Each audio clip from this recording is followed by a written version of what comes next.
For the incredibly generous introduction, Murat.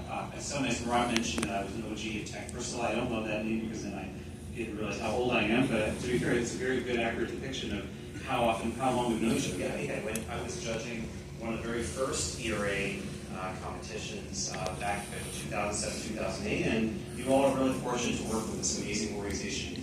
We've invested in now multiple ERA companies, and I'm hoping that I meet a few new potential investment candidates after today's event. So just a little bit about my background. I've been in venture capitalist for about 20 years. I moved to New York in the late 90s, and after a very short stint in investment banking, because that's what people did back then, there wasn't really a very vibrant tech scene. I got the startup bug early, and I moved very quickly to the startup side. Initially at a comparison shopping engine called Shopping.com. A company grew over 130 million in revenue, went public, was acquired by eBay for over 600 million. And when the internet bubble burst, the VC said, there's no way you can create a tech company in New York City, and asked the company to relocate to Silicon Valley. I said, of course you can create a great company in New York City. Now, it turns out I was right. It took a little long for New York City tech to really emerge and then become what it is today. But it is unbelievable. I know the visit room today is such a full room. Primary summits happening to speak with thousands of people. Back when Murat and I were first doing those early events in the mid-2000s, you had to cajole people to come to an event at all. And now, obviously, New York City is just a phenomenal place, and thanks in large part to some of the great work that people like Murat and team have done, and we're happy to be some small part of that story. So I got into VC after my second startup. I was recruited by a group called Edison Partners. It was then called Edison Venture Fund. And Edison has a long history of backing world-class, market-leading companies in B2B software, no matter where they are. In fact, they had a strong preference from the very beginning of investing outside of Silicon Valley. So I initially started at Edison for about 2 years, loved my time there. I'll talk later that there are deep groups that we have at Edison that continue today at ASV. But I basically, one of the key things that John Martinson, the founder, and the team taught me was that great companies can be built anywhere, but you need a systematic process to help identify those companies, help them scale post-investment, and ultimately help them guide them through the process of exiting one day if that's the path that the CEO wants to take. I was there for 2 years, but honestly, by the time I joined, it was much more of a later stage fund. It was already pivoting to becoming more a growth equity firm. And I always thought that the greatest value creation happens at the early stage side. It's also the area that I'm just most passionate about. As someone who loves matching talent to customers and co-investments that are addressing large markets. So I went to Tribeca Venture Partners, which previously was called Renal SMB, was there. That was probably where I first met Murat and team. I was there for just about 7 years and had a phenomenal experience working on a variety of B2B software companies, Shopkeep and Global Commons and numerous other companies in a variety of verticals: media technology, financial technology, visual health. And that was about 2013 is when I wanted to set up my own shingle. I always loved investing in New York tech, but I wanted to invest in all of New York, not just New York City, but other areas, a little off the beaten path, like Buffalo or Syracuse. Today we can technically invest since the first one anywhere in the U.S. and Canada, but we proactively focus on the New York metro region, Northeast, and also select cities across the Midwest: Chicago, Pittsburgh, Columbus, Indianapolis, and we love leveraging those relationships even for companies based in New York City. New York City is obviously for us one of the best places on earth to create a company because you're in front of the customers, you have access to the talent capital, but there's a lot of incredible other talent in some of these other areas that are often overlooked by our peers. We're actively investing out of our third fund. It's a $60 million fund. We're very early in investing in that fund. We've invested in 6 companies. We're looking to do 20 companies in that fund. So one of the reasons I'm excited to be here and why I'm spending as much time in the market is we want to put our capital to work in what I think is one of the greatest times to be building a company that can create generational wealth for the founders, but also completely transform industries, especially with a lot of exciting tailwinds that AI brings to bear. I'm also on Governor Hochul's AI board with the CEOs of IBM, JetBlue, Pfizer, and somehow, got selected to be the only VC on this board. And when I got an email from the IBM CEO, I first said, is this really, the CEO of IBM is asking me to do this? And it's been a phenomenal experience so far. The reason I bring that up is as companies, especially in the B2B side, are looking to actually scale their businesses into CIOs and CTOs of some of the largest Fortune 50 companies in the world, we're fortunate to have very deep relationships with many of these customers and many of them are LPs. So that's a little bit about my background, how I got into venture capital, and I'm really excited to get to know all of you over the course of the evening. So about check sizes.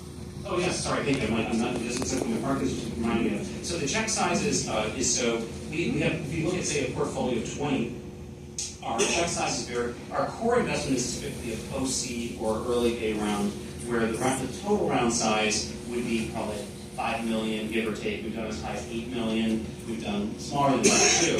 But where our check size would be somewhere between 1 and 3 million to lead the round, right? That's our core. That's our core type of investment type of structure. In those instances, the companies typically have a commercially viable product, a handful of customers, may not have a ton of revenue, but we have enough conviction that there's product market fit, especially when we introduce the customers, the product to our customer network to get a sense of, is this something you're super jazzed about? Do they want to set up a demo? Do they want to bring in more of their team? Or is it sort of just not as much excitement, right? So that's our typical core investment, which would be about 2/3 of our portfolio. The remaining part of our portfolio is really our seed and pre-seed program, where we're writing checks maybe a little under $1 million, and where there isn't necessarily a lot of revenue, but it's a phenomenal founder. We have incredible conviction about the market, and we see already that even though there might be an MVP of a product, there is, we believe, an opportunity to become a market leader in short order, and also for something to give us an early access to a company that we can double down on when it's time for the Series A. So that's Areas of interest. So areas of interest, I love this. Please talk to me. So in terms of where I mentioned B2B software is the general area of focus. So within B2B software, there's like 3 subgroups within B2B software. So I'll first talk about the horizontal area, then I'll go to verticals. So within B2B software, we spend a lot of time investing in companies, some that were extremely successful, and there's like B2B SaaS.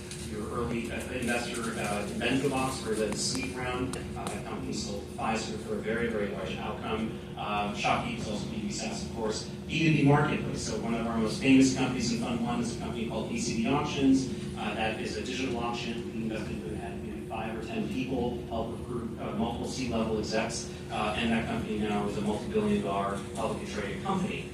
And so, so that is another both an example of a horizontal marketplace, but also an industry vertical, automotive.